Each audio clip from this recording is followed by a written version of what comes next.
ఇదేంటో మీకు తెలిస్తే కామెంట్ అయితే చేసేయండి. ఇప్పుడు టైం వచ్చేసి రాత్రి 11:30 పైన అయితే అవుతా ఉంది. ఈ టైంలో ఏందిరా నీ గోల అంటే చెప్తారా?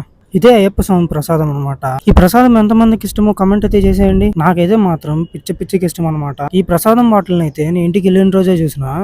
ఆ రోజు నుంచి ఈ రోజుకి ఆల్మోస్ట్ 10 days అయిపోతా ఉంది. రేపు పొద్దున్నే ఎర్లీ మార్నింగ్ 4:30 బస్సుకి అయితే నేను మళ్ళీ బెంగళూరుకి వెళ్ళాలి. సరే లగేజ్ మొత్తం సర్దేసిన తర్వాత సడన్ గా ఇదైతే గుర్తొచ్చింది అనమాట. దీని మాట మర్చిపోయాను అనేసి. ఇంకా మా మమ్మీ అయితే ఈ టైంలో ఏం తింటావులేరా, బాటిల్ మొత్తం పట్టుకెళ్ళి నువ్వే బెంగళూరుకి అనేసి అన్నది. మనకు అసలుకే ఆత్రం ఎక్కువ, అందులో నా అయ్యప్ప స్వామి ప్రసాదం అంటా ఉన్నావు, ఇంకా అసలు ఆగుతామా? ఇంకా ఆగేది లేదు తగ్గేది లేదు అన్నట్టు నేనైతే బాటిల్ ఓపెన్ చేశాను అనమాట. అదంతా సరే, నీ వీడియో అయితే ఇంతవరకు అయితే చూసావంటే మాత్రం నీకు ఖచ్చితంగా అయ్యప్ప స్వామి ప్రసాదం అంటే ఇష్టమే ఉండాలి. మనలో అనమాట. ఇంతకీ సబ్స్క్రైబ్ చేసావా మావా? సబ్స్క్రైబ్ చేయకపోతే వెంటనే సబ్స్క్రైబ్. ఇంకా ప్రసాదం టేస్ట్ అంటారా, అదైతే మీరు అడగకూడదు, నేను చెప్పకూడదు, ఎందుకంటే వేరే లెవెల్ ఉంటుంది కాబట్టి. సర్లే అయితే నెక్స్ట్ వీడియో చూద్దాం.